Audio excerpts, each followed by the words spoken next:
शान्ताकारं भुजगशयनं पद्मनाभं सुरेशम् विश्वाधारं गगनसदृशं मेघवर्णं शुभांगम्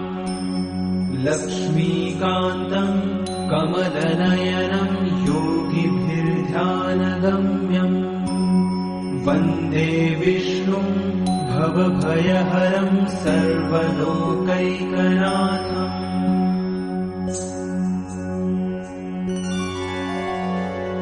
शान्ताकारं भुजगशयनं पद्मनाभं सुरेशम् विश्वाधारं गगनसदृशं मेघवर्णं शुभांगम् लक्ष्मीकान्तं कमलनयनं योगिभिर्ध्यानगम्यम्